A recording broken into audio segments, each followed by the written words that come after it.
Okay, so this is my VM. Okay,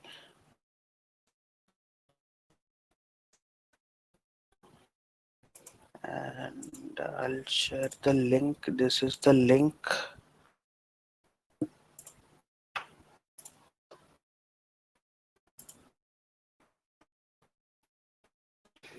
Now we'll have to speed up a bit, okay, because we are going a bit slow. So now not all the exercises will be able to cover in the classes. You come up with your questions, you have to do it as an homework. So now this is the exercise which we are doing. Exercise number 1, installation of Kubernetes. So other documentation is already there, but most of the slides are kept here. Okay, so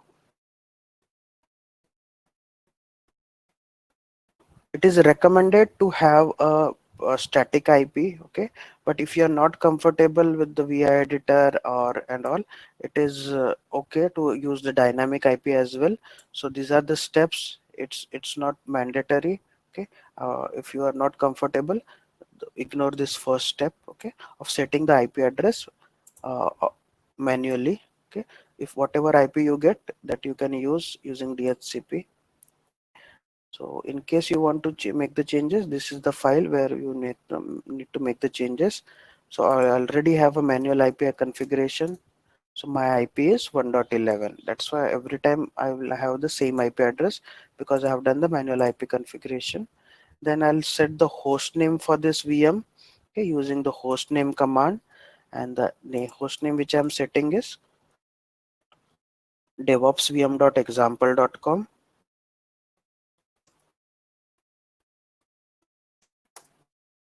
Just do Control D to log out and log in again, so that the changes are reflected.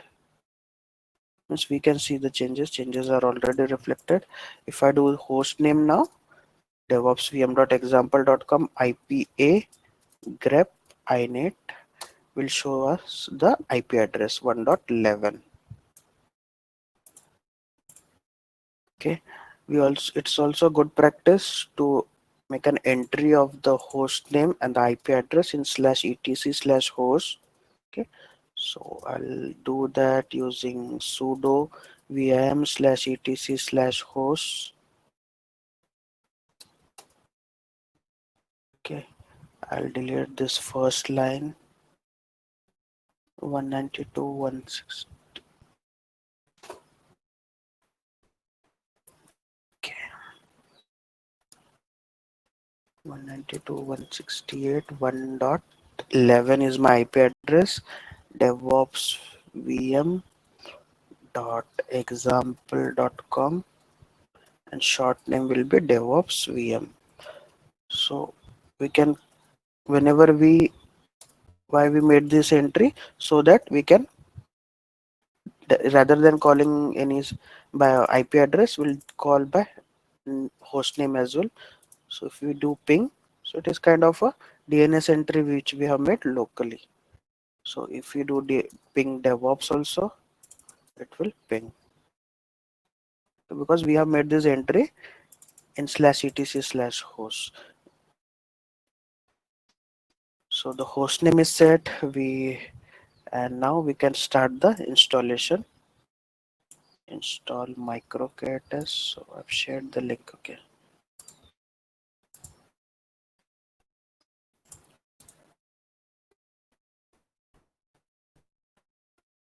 and we are installing now micro K8s. Okay, so Ubuntu, for Ubuntu, micro K8s works very fine. Micro K8s also works on some other OS distributions, but with Ubuntu it works good because it is created by Ubuntu only, and it can be used in a production environment, but mostly used for learning purposes. Okay, so uh, earlier I explained the architecture of Kubernetes. There I mentioned that we should have at least one master node and one worker node, but for learning purpose, our master and worker node will be the same VM. Okay, we'll have everything on the same VM, that is master and the worker nodes both will be on the same VM, and this is possible using micro K8s. Okay. So I have updated the packages, and using Snap is also one of the package manager, like apt get also, and you can use it for installation. Okay, so I'm installing micro K8s.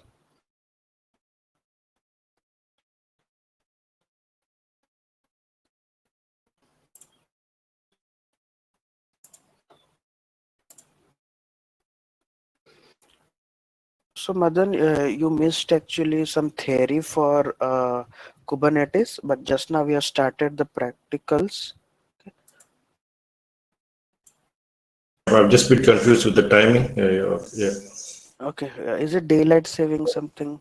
No, it's going to start since so far I thought that 6 o'clock is 11 a.m. in Australia, but Okay, no problem. But uh, we haven't we have you just missed the theory part. I'll explain it again tomorrow. But okay, no. right now concentrate on the installation of the micro K8s. Yeah, yeah.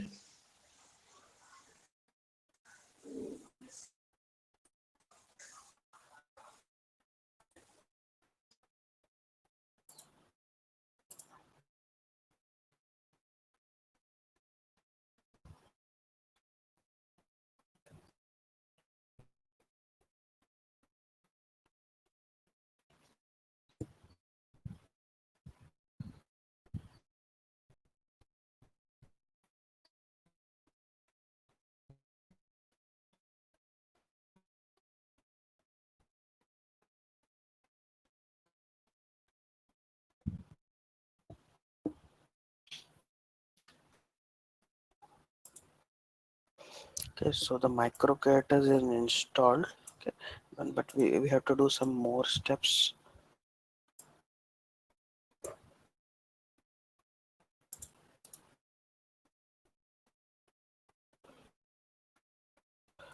So what this command did is it whenever micro K8s was installed, it created a micro K8s group. Okay, in that micro K8s group, our user, okay, whatever your username is, it is added in that micro K8s group, so that it becomes easy to run some micro K8s level commands. Then the other command, okay,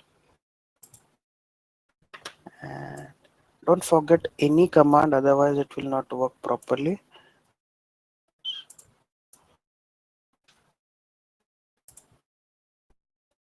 Then let's check if it is ready.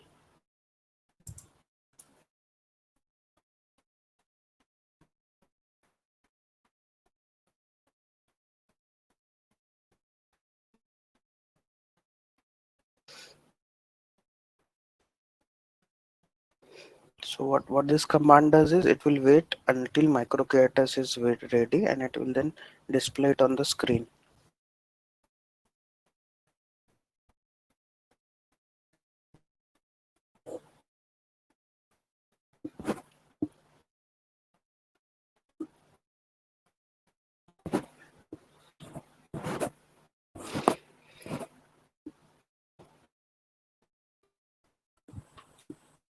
Okay, so micro K8s is running.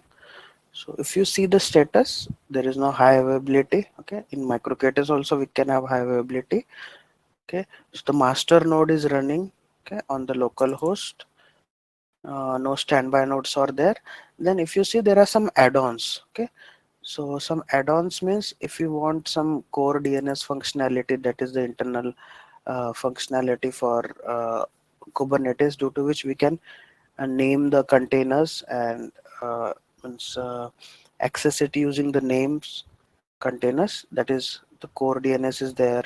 A check cluster is enabled, but even though a check cluster is enabled, there is no high availability because we are having only one node. Then Helm is one of the package manager for Kubernetes. So there are some components which are default by default enabled. Okay, there are some which are disabled, and some of the components will be working on in the future. Okay, so our installation is almost done. So whenever we want to check the status, okay, the cluster micro K8s status, so we have to add the command micro K8s all the time. most of the time. So the same status it will show, micro K8s is running, and it will show all the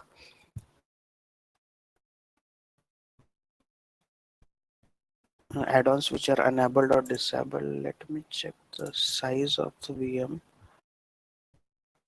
So at least two processors and 4 GB RAM should be there, otherwise it will work slow or it won't get installed properly. So micro K8s, okay.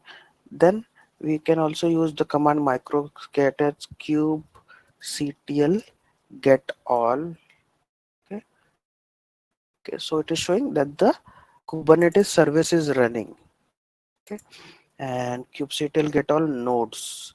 So how many nodes are there? Those details also we can see. So we have only one node, okay, which is ready, okay, and which is using 1.29 version of Kubernetes. Okay, and if you want some more details, we can use -o wide.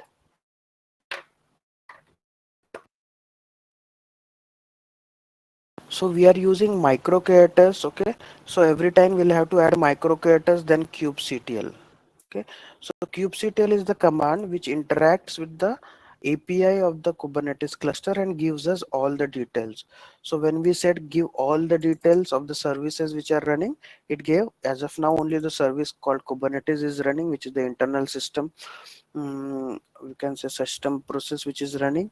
Then we asked for nodes details. So in this Kubernetes cluster which we installed, so the cluster is installed internally. We haven't installed it, means you'll come to know when we install more nodes and all.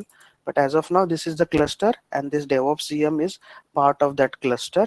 It is in ready state. Okay, installed 3 minutes ago, and 1.29 is the version. If you want more details, then we'll add an option called -o wide. Okay, and the internal IP is 1.11. It doesn't have any external IP. It using an Ubuntu OS. Okay, and the kernel is this one. And if you see, this last one is the container runtime.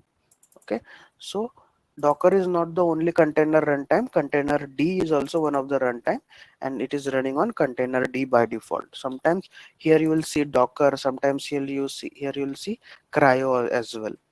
Okay, so every time if there is some other cluster, then on that we don't have to use micro K8s.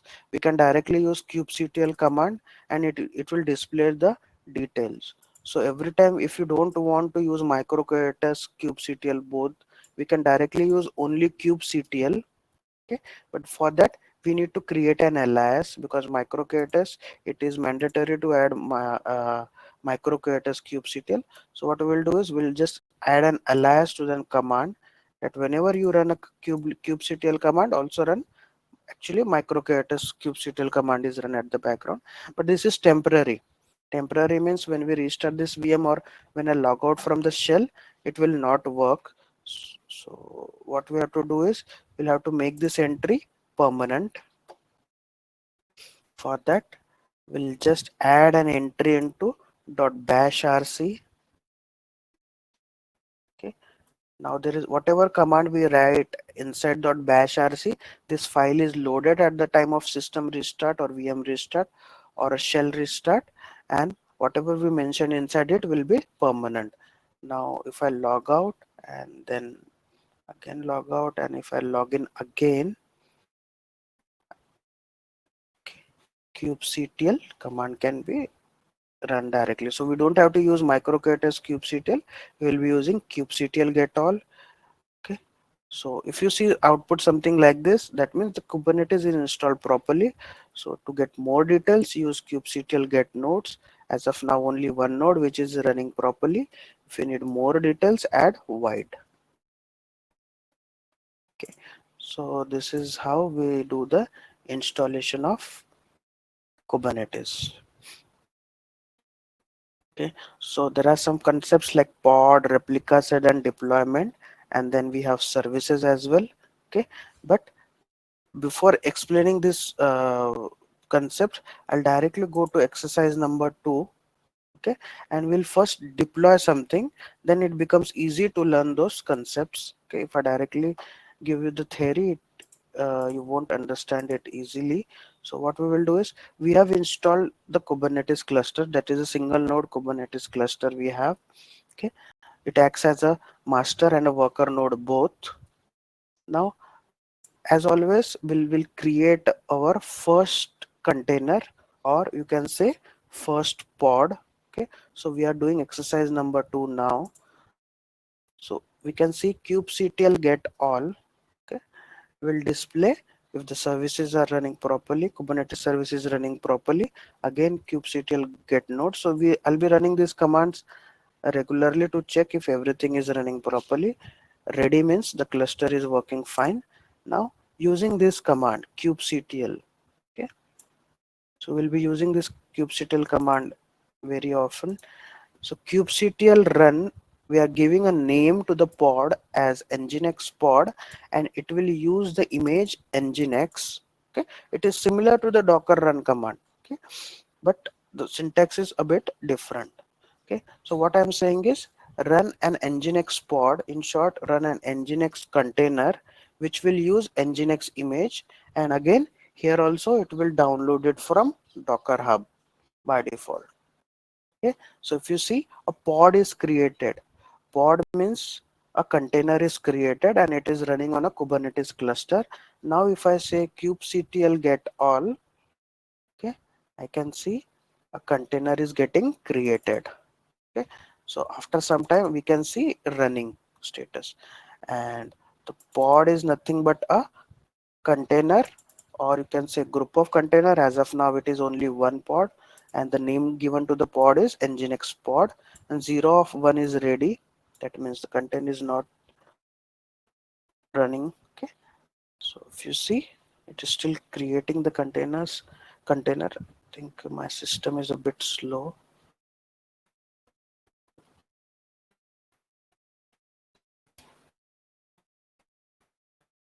Okay, if you see now it is running.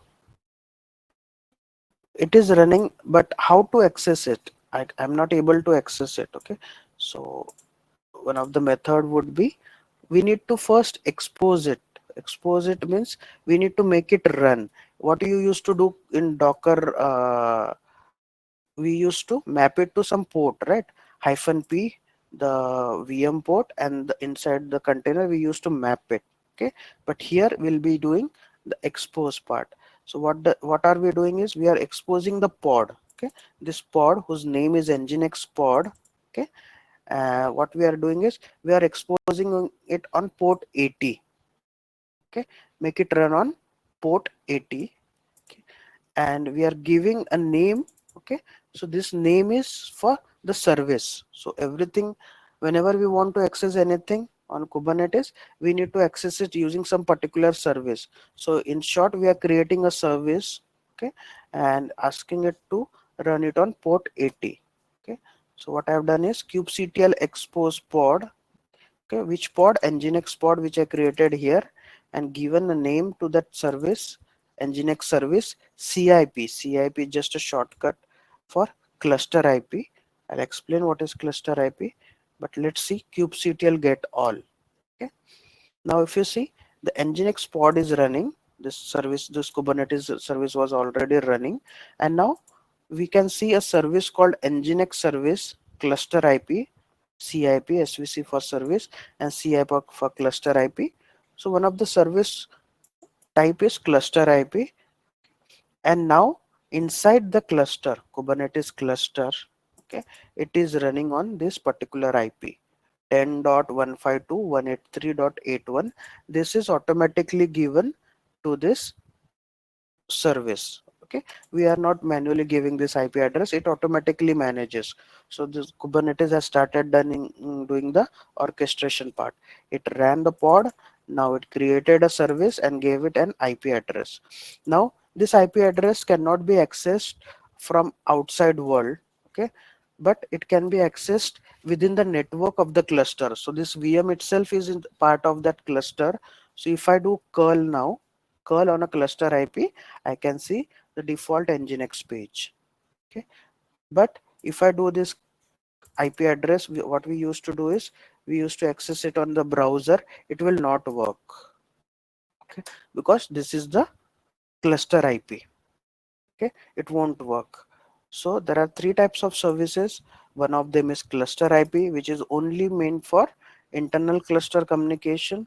The other one is the node port, which we are seeing it we will see next. Okay, now we can have multiple services for the same pod. So the other service which I am creating now is I'll be creating a service called node port. The second service which I am creating now is a node port. So again check kubectl get all. Okay, I'm exposing the pod. Okay, nginx pod, the same pod. I'm giving it a name. Service name will be nginx service node port, np for node port, that is shortcut.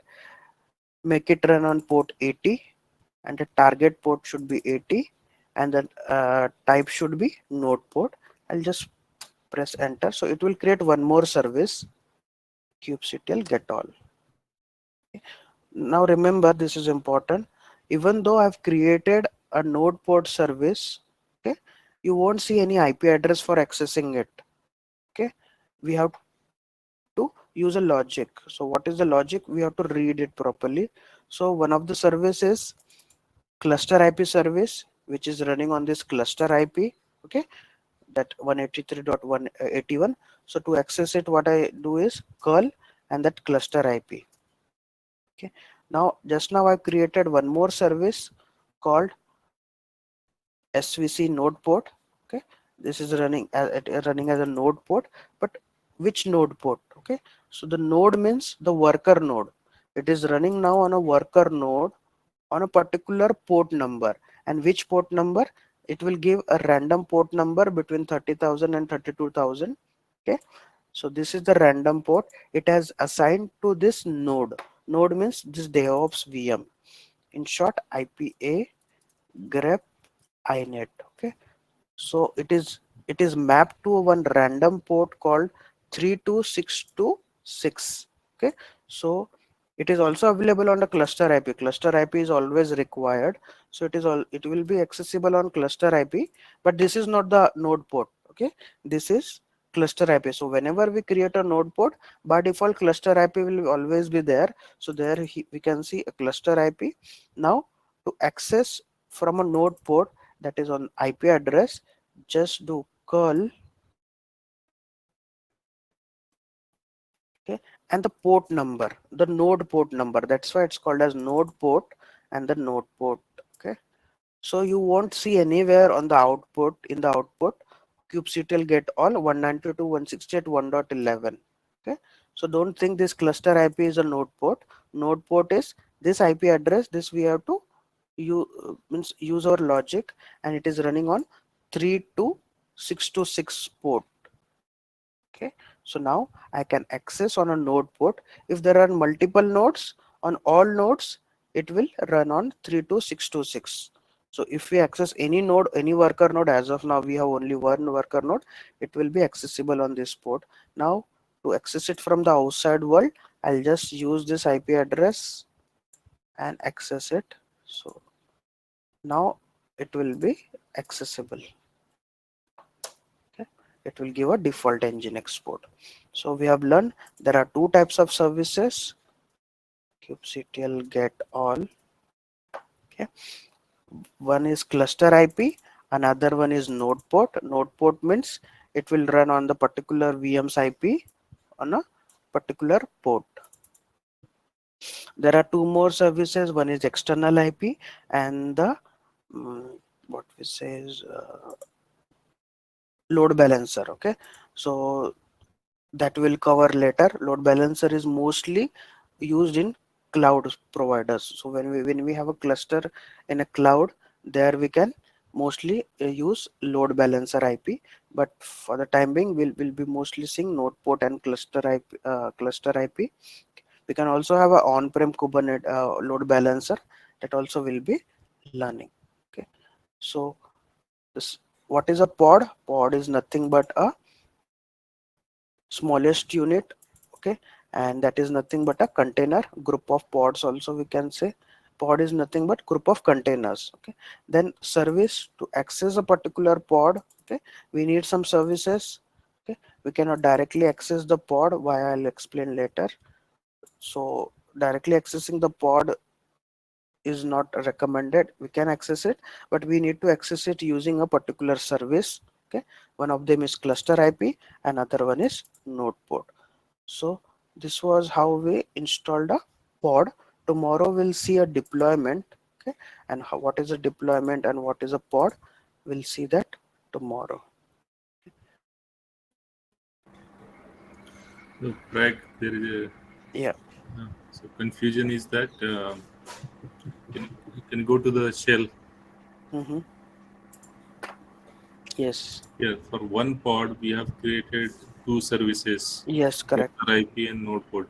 Yes. It is always that we have to do the same way, or we can assign in one service the cluster IP and the node port. Like you have run two commands for So creating. just ignore it. At a time there will be only one. Exactly. Yes. So this But is sometimes for doing some troubleshooting, you can create multiple services. Which one you are accessing, that is important. You can access either one of them, but this is not useful because this is not accessible from the outside world, even if you have created. hmm, Okay, but for accessing from the outside world, you'll be using this node port. okay.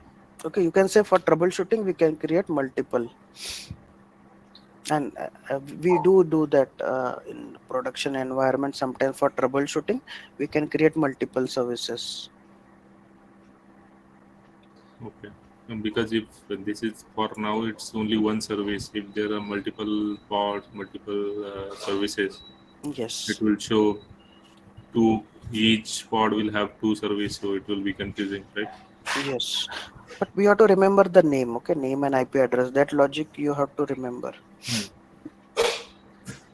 Brad, when this port ID get changed, 32626, when it has changed? This Once I 3266. So yeah, it is assigned. It is not changed. It is assigned no, to a if node port. suppose Yeah. I shut down the services, right, and then again Mm-hmm. start this. Yeah, it will get automatically changed. Okay. We can also set it with using a port command that use only this port. That is also possible. In So in this command also we can give that use this particular port. yeah, we have to assign the port. Okay. Yeah, we can assign that. So that will be never change, right? If I Yeah, that shut will down the never change. service. Yeah. But remember, you just learn it, okay? Because in production environment, we'll never access it using the IP address. We'll be mapping a DNS name to it. Even though it runs on a particular port, we will be mapping it to a particular name, and we will never access it on this particular port. Okay, we'll always access it on a particular fully qualified domain name, FQDN. Okay, but internally it works on some ports because I cannot have multiple services all on airport 80. There will be a conflict. And the always we can access outside means type should be node port, right? Yes, one of them is node port, other one is load balancer, and the third one is external IP. External.